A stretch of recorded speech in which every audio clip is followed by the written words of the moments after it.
Hello everyone. तो अब आ चुके हैं हम लोग एक नए वीडियो में। फिर से आपका स्वागत है। और इस वीडियो में क्लास 12 का chapter 1 that is electric charge से रिलेटेड कुछ क्वेश्चंस यहाँ पर देखने वाले हैं। तो चलिए स्टार्ट करते हैं। First of all I have to choose a pen and the first question is, पहला क्वेश्चन यहाँ पर क्या है और ये क्या कह रहा है। पहला क्वेश्चन कह रहा है कि how many electrons must be removed from an electrically neutral metal plate to give it a positive charge of 1 into 10 to the power minus 7 coulomb। मतलब यहाँ पर कह रहा है कि यहाँ पर एक प्लेट है, for example this is a plate, और ये वाली जो प्लेट है इस पे जो चार्ज है यानी कि जो नेट चार्ज है वो यहाँ पे 0 है। यही तो बोल रहा है, कह रहा है ना इलेक्ट्रिकली न्यूट्रल मेटल है, मेटल प्लेट है, तो उस पर नेट चार्ज कितना है, 0 है। तो कह रहे हैं कि यहाँ से कितना इलेक्ट्रॉन रिमूव कर दिया जाए कि इसके ऊपर चार्ज आ जाए, 1 into 10 to the power minus 7 coulomb का। क्योंकि आपको पता है, यू नो वेरी वेल, कि अगर हम किसी भी बॉडी से इलेक्ट्रॉन निकाल लेते हैं तो वो बॉडी पॉजिटिवली चार्ज बॉडी बन जाती है, और इलेक्ट्रॉन जहाँ जाता है, जिस बॉडी पर जाता है, वो बॉडी नेगेटिवली चार्ज बॉडी बन जाती है। ठीक है, तो यहाँ से कितने इलेक्ट्रॉन्स निकाल लिए जाएं ताकि ये जो बॉडी है वो पॉजिटिवली चार्ज बॉडी बन जाए और इसके ऊपर चार्ज आ जाए, पॉजिटिव चार्ज आ जाए 1 into 10 to the power minus 7 coulomb. तो यहाँ पे आपने एक फॉर्मूला पढ़ा होगा क्वांटाइजेशन का, that is Q is equal to N into E। This is the formula of quantization of charge. Q का मतलब होता है नेट चार्ज, N का मतलब होता है नंबर ऑफ इलेक्ट्रॉन्स और E का मतलब होता है इलेक्ट्रॉनिक चार्ज। तो यहाँ हमारे पास जो नेट चार्ज है वो कितना है, हमारे पास नेट चार्ज है 1 into 10 to the power minus 7 coulomb का, और is equal to N into एक इलेक्ट्रॉन पर चार्ज कितना होता है 1.6 into 10 to the power minus 19 coulomb. अब इधर ला के डिवाइड करा लो, 1 into 10 to the power minus 7 upon 1.6 into 10 to the power minus 19, और इज इक्वल टू क्या हो गया, यहाँ पे N हो गया। बस इसी को सॉल्व कर लो, you will get the answer. अब भैया पॉइंट हटेगा, ऊपर 0 आएगा तो 10 आ गया अपॉन में 16। अब इन दोनों को अगर हम सॉल्व करें तो 10 टू द पावर 12 आ जाएगा। 19 में से 7 निकालो, 12 हो गया। अब एक 0 इनको दे दो, ये सब किसके बराबर हो गया, n के। एक 0 इनको दे दो सॉल्व करने के लिए, 100 into 10 to the power 11 upon में क्या गया 16। अब 16 को 100 को 16 से डिवाइड करना है यहाँ पे। जब 100 को 16 से डिवाइड करोगे तो 16 6 क्या होता है, 96 होता है। पॉइंट लग गया, 4 आ गया, 16 2 32, 8, 16 5 80 इंटू आ गया 10 to the power 11 is equal to N। So कितने इलेक्ट्रॉन्स निकालने पड़ेंगे, हमें निकालने पड़ेंगे 6.25 into 10 to the power 11 electrons. इतने इलेक्ट्रॉन्स आपको निकालने पड़ेंगे ताकि ये जो बॉडी है वो पॉजिटिवली चार्ज बॉडी बन जाए और इसके ऊपर कितना चार्ज आ जाए, इसके ऊपर आ जाए 1 into 10 to the power minus 7 coulomb. तो आई होप आपको ये क्वेश्चन समझ में आया होगा। चलिए आगे बढ़ते हैं दूसरे क्वेश्चन की तरफ। नेक्स्ट क्वेश्चन देख लेते हैं, कूलम लॉ से ही जुड़ा हुआ है। अब यहाँ पे अगर आप ध्यान से देखिए, इस क्वेश्चन को अगर आप ध्यान से देख पा रहे हैं तो इसमें क्या लिखा है। इस क्वेश्चन में कह रहा है कि इमेजिन करो इमेजिन करो कि that the magnitude of each of the 2 point charges is, क्या हो गया भैया यहाँ पे, half and the distance between them is also half. इसका क्या मतलब है, इसका मतलब है कि आपके पास 2 पॉइंट चार्ज हैं, आपके पास बेटा 2 पॉइंट चार्ज है और एक पॉइंट चार्ज है Q1 और दूसरा जो पॉइंट चार्ज है दैट इज Q2। ये 2 पॉइंट चार्ज हैं। कह रहे हैं कि 2 पॉइंट चार्जेस इज हाफ, यानी कि ये दोनों पॉइंट चार्ज क्या हो गए, हाफ हो गए। चलो वो केस तो बाद में पढ़ेंगे, पहले हमारे पास 2 पॉइंट चार्ज हैं that is Q1 and Q2, और इनके बीच का जो ये डिस्टेंस है इसको हम लोग क्या कहेंगे, इसको हम लोग कहेंगे R। Q1 Q2 और इनके बीच का डिस्टेंस है R। तो इनके बीच में जो फोर्स लगेगा वो फोर्स कितना होगा, वो फोर्स होगा K into Q1 Q2 upon में R का square, that is the force between 2 point charges having distance R between them. But अब नए केस में क्या कह रहा है, नए केस में कह रहा है कि ये दोनों जो चार्जेस थे, अगर इन चार्जेस को हाफ कर दिया जाए, जैसे पहले कितना चार्ज था, पहले था Q1, अब उसका हाफ कर दो यानी Q1/2, और जो दूसरा चार्ज है वो पहले Q2 था उसका भी हाफ कर दो यानी Q2/2 कर दो। और साथ ही साथ ये कह रहे हैं कि उनके बीच की जो डिस्टेंस है उसको भी हाफ कर दो, यानी इनके बीच की डिस्टेंस पहले कितनी थी r, अब कितनी हो गई r/2, इनके बीच की डिस्टेंस को भी आधा कर दो। फिर क्या होगा, अब इस केस में फोर्स फाइंड करो। तो F इज इक्वल टू, फिर हमें पता है कि Q1 की यहाँ पे हम लोग रखेंगे Q1/2 और Q2 की जहाँ पे रखेंगे Q2/2 और R की जहाँ पे रखेंगे R/2 का होल स्क्वायर। वही पूछ रहा है कि the force of interaction between them will be, मतलब अब ये जो नया फोर्स होगा उन दोनों पॉइंट चार्जेस के बीच में वो क्या होगा। तो अगर यहाँ पे सॉल्व किया जाए तो Q ऊपर आ जाएगा Q1 Q2 अपॉन में 4 आ जाएगा, 2 2 जा 4, और अपॉन में अगर यहाँ सॉल्व करें तो आ जाएगा r²/4। अब ये 4 से 4 कट जाएगा तो आ जाएगा K Q1 Q2 अपॉन में r²। तो ये आ गया आपका नया फोर्स यानी कि F', ये आ गया आपका नया फोर्स और ये था आपका पुराना force. Is there any difference between new and old force, new force and previous force, क्या कोई डिफरेंस आपको दिख रहा है? तो कोई डिफरेंस नहीं है यहाँ पे, क्योंकि देखो क्या हुआ है कि यहाँ पे जो पॉइंट चार्जेस थे उनका तो हाफ कर दिया गया है, उनके मैग्नीट्यूड का हाफ कर दिया गया है, लेकिन साथ ही साथ डिस्टेंस को भी तो आधा कर दिया, डिस्टेंस को भी आधा कर दिया है। इसकी वजह से जितना फोर्स उनके बीच में पहले लग रहा था उतना ही फोर्स अभी भी लगेगा। So the option is D option यहाँ पर सही होगा। चलो अब देखते हैं हम लोग क्वेश्चन नंबर नेक्स्ट। इसमें कह रहे हैं कि the force between two small charged sphere, यानी कि स्फीयर जो है, दो जो छोटे छोटे स्फीयर हैं ये चार्ज्ड स्फीयर है, हैविंग चार्जेस ऑफ 1 × 10⁻⁻7 कूलम, मतलब इनके ऊपर कितना चार्ज है 1 × 10⁻⁻7 कूलम। अगर इनको हम Q1 मान लें तो Q1 के ऊपर इतना चार्ज है, और Q2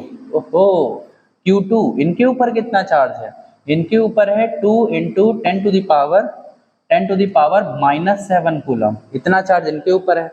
और इनके बीच की डिस्टेंस, वेरी गुड, इनके बीच की दो पॉइंट चार्जेस के बीच की जो डिस्टेंस है या दो स्फीयर के बीच की जो डिस्टेंस है वो कितनी है, वो है 20 सेंटीमीटर, 20 सेंटीमीटर। तो पूछ क्या रहा है, कह रहा है फोर्स, मतलब इनके बीच की क्या फाइंड करो, इनके बीच की फोर्स आपको फाइंड करना है। सो यहाँ पे हम लोग कूलम्स लॉ लगाएंगे, ठीक है। अब कूलम्स लॉ लगाएंगे और कूलम्स लॉ लगा के हम इन दोनों चार्ज स्फीयर के बीच में लगने वाले फोर्स को फाइंड करेंगे। तो चलिए स्टार्ट करते हैं। अब हमें पता है according to Coulomb's law, according to Coulomb's law F is equal to क्या होता है, F इज इक्वल टू होता है K Q1 Q2 अपॉन में r², ओके यहाँ पे कांस्टेंट है, तो F is equal to K Q1 Q2 upon r² होता है। So what is the value of K, हम सबको पता है 9 × 10⁻9 होती है K की वैल्यू, इंटू Q1 की वैल्यू कितनी होती है, Q1 की वैल्यू है 1 × 10⁻⁻7 दिया हुआ है, and what is the value of Q2, that is 2 × 10⁻⁻7 upon r का स्क्वायर, r क्या रेडियस, या सॉरी रेडियस नहीं, उन दोनों स्फीयर के बीच का डिस्टेंस, दैट इज 20 सेंटीमीटर। अब अगर इस 20 सेंटीमीटर को हमें मीटर में कन्वर्ट करना है तो उसको हम 100 से करेंगे डिवाइड, तो 20 अपॉन क्या हो जाएगा 100 हो जाएगा, और इन सब का हो गया स्क्वायर, ओके। अब सॉल्व करते हैं। तो यहाँ पे ऊपर अगर हम देखें तो 9 2 जा 18, तो यहाँ पे आ गया 18/9 और 2 18 हो गया, और उसके बाद इनटू अगर हम पावर्स को यहाँ पे देखें तो यहाँ पे 14 हो गया, और यहाँ पे बचेगा 10⁻⁻5, 14 में से 9 निकालोगे 5 बचेगा। और अपॉन में क्या है, अपॉन में कौन सी गिनती आएगी, अपॉन में आएगा 20 × 20, और भैया देख लो यहाँ पे, यहाँ लिख दे रहे 20 × 20, और ये 100 ऊपर चला जाएगा, हो जाएगा 10⁻4, 100 का स्क्वायर 10,000 और ऊपर जाके 10⁻4 हो जाएगा। अब भैया यहाँ पे देखो ये हो जाएगा 18 इंटू 10 की पावर कितना हो जाएगा -1, और 20 कितना होता है, 20 होता है 400, तो उसका भी 4 इंटू 100 10 की पावर 2, तो वो भी तुम ऊपर ला सकते हो, 10 की पावर 2 ला सकते हो, और अपॉन में कितना बचेगा, अपॉन में बचेगा 4। ओके, अब अगर हम इसको सॉल्व करें थोड़ा सा तो कितना आ जाएगा, 4 4 जा 16 हो गया, 4 4 जा 16 हो गया, और उसके बाद 4 4 जा 16 हो गया। अब दो बचा तो पॉइंट लगाए और 5 आ गया, 4.5, तो यहाँ पे आ गया 4.5 into 10 to the power, 10 to the power यहाँ पे हो जाएगा 1, 10 टू दी पावर 1, बट ये ऑप्शन में तो है ही नहीं, तो कहीं पर कुछ गलत हुआ है, देख लो कहीं कुछ गलत हुआ है। 10 की पावर -7 है, और 10 की पावर -7 10 की पावर -7 9 हो गया, तो 7 7 14 हो जाता है, और 14 में से 9 निकालोगे 5 बचेगा, और 10 का 100 का स्क्वायर होगा, ऊपर जाएगा 10 की पावर 4 हो जाएगा, माइनस का 1 बचेगा। एवरीथिंग इज राइट, तो गलत क्या है, what is wrong here?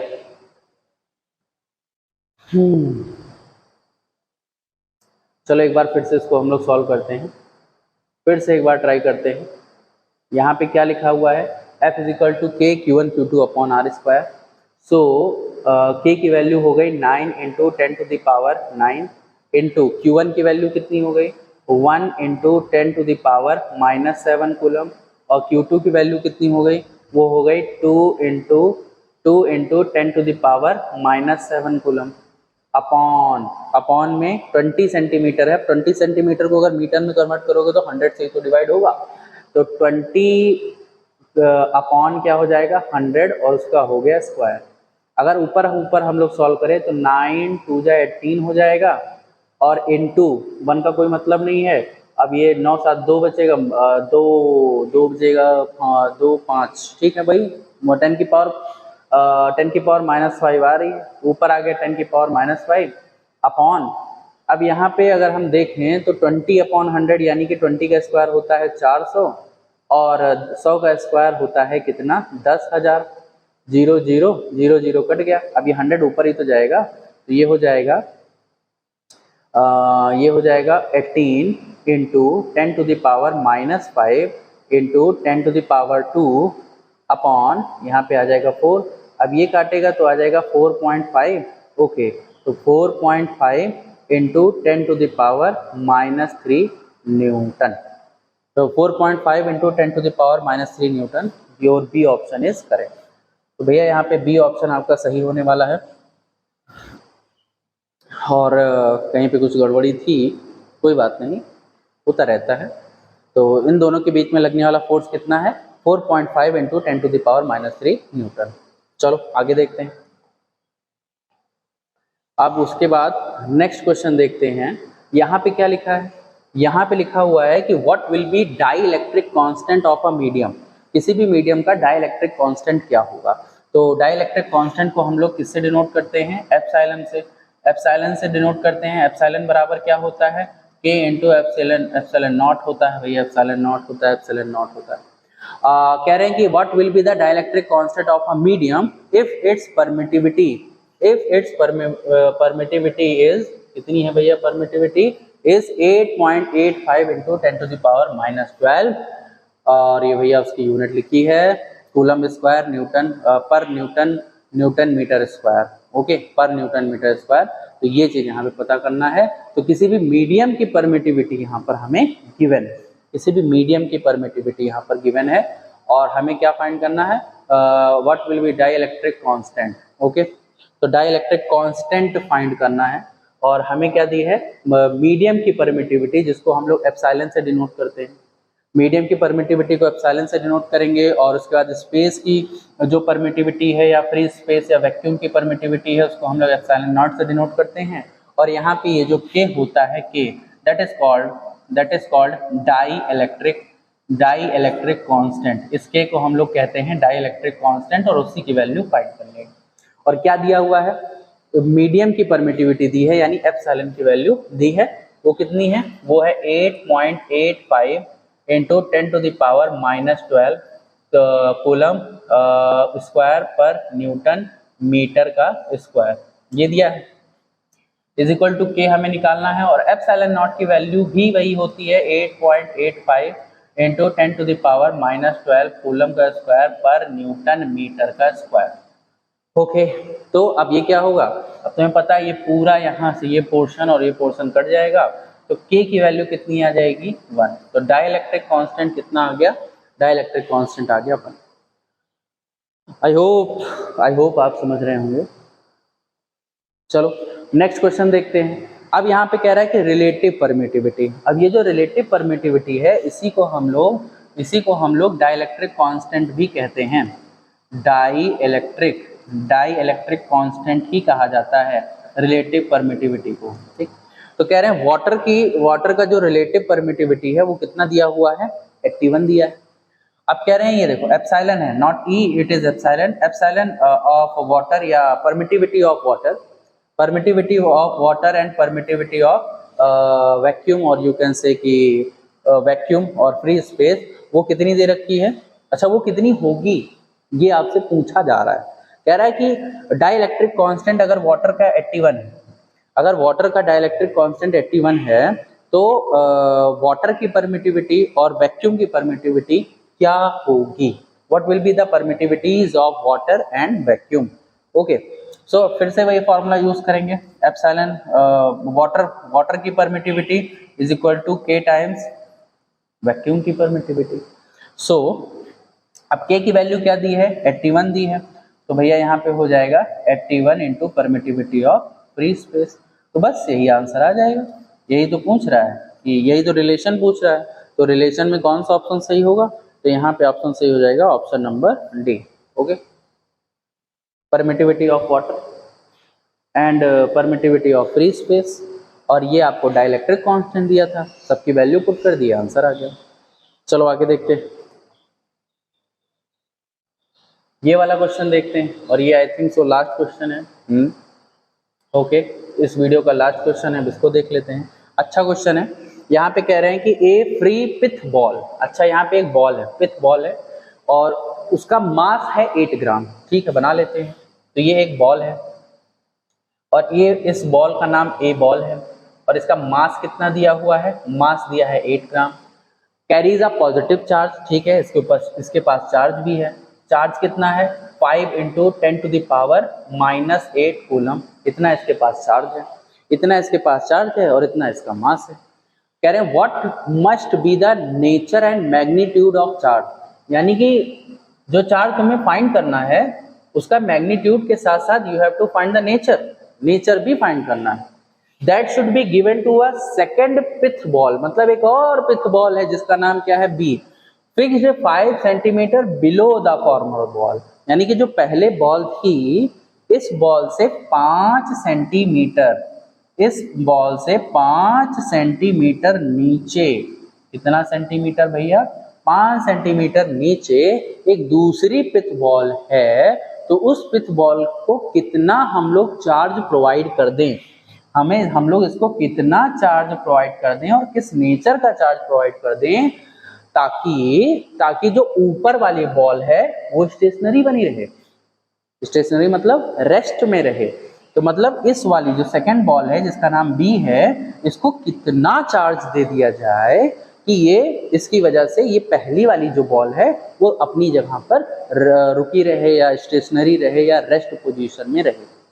अच्छा, और किस नेचर का होना चाहिए, तो भैया देखो सबसे पहली बात ये है कि ये तो पॉजिटिव है, जैसा कि क्वेश्चन ने कहा कौन सा चार्ज है, पॉजिटिव चार्ज है।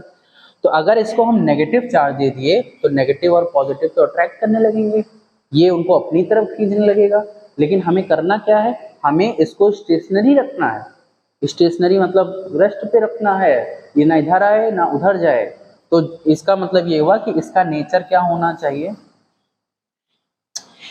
इसका नेचर होना चाहिए नेगेटिव, सॉरी इसका नेचर होना चाहिए पॉजिटिव। हाँ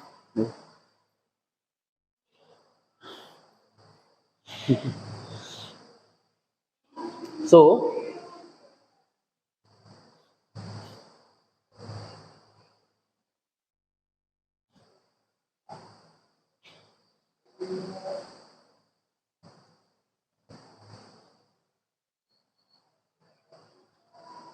आई got T, I got T.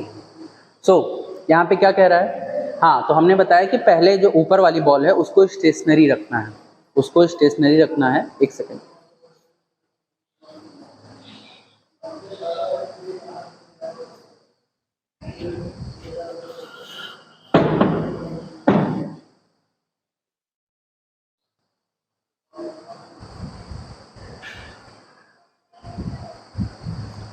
चलो कोई बात नहीं, ऐड आ गया था।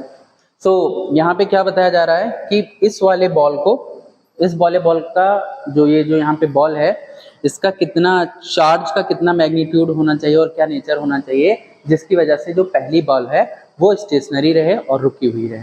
तो भैया ये पॉजिटिव है तो इसको भी हम लोग क्या करेंगे, इसका भी नेचर क्या रखेंगे, पॉजिटिव रखेंगे, ताकि ये एक दूसरे को रिपेल करते रहें और पास पास ना आए।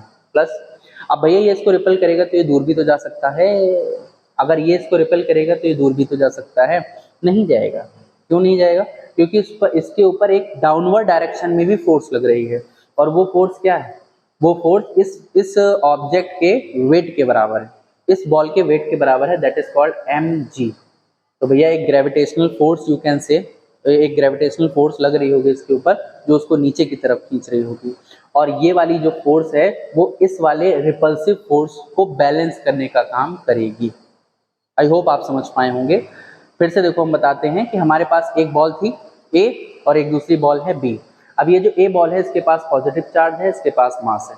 क्वेश्चन कह रहा है कि इस बॉल पर, इस बॉल को कितना चार्ज दे दिया जाए और किस नेचर का चार्ज दे दिया जाए ताकि इसकी वजह से पहली वाली बॉल स्टेशनरी रहे, यानी रेस्ट पोजीशन में रहे।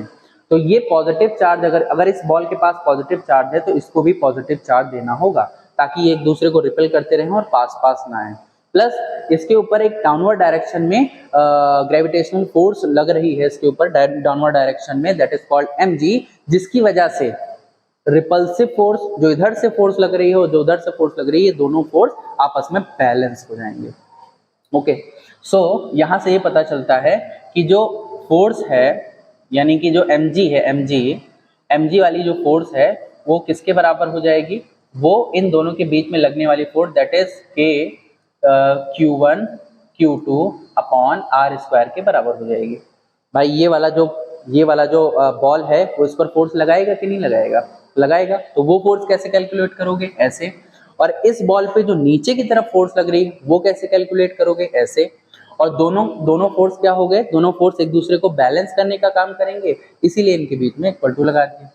अब यहाँ से हम लोग Q2 की वैल्यू फाइंड करने वाले हैं। ये था आपका Q1, ये था आपका Q1 और ये रहेगा आपका Q2।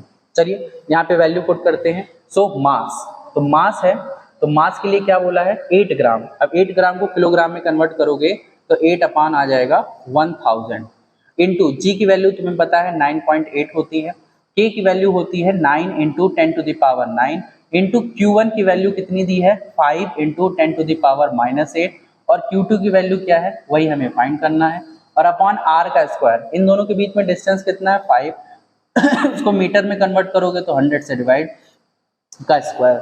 अब इसी को हम अगर सॉल्व कर लेते हैं तो हमें Q2 की वैल्यू मिल जाएगी। तो चलिए सॉल्व करते हैं। तो भैया यहाँ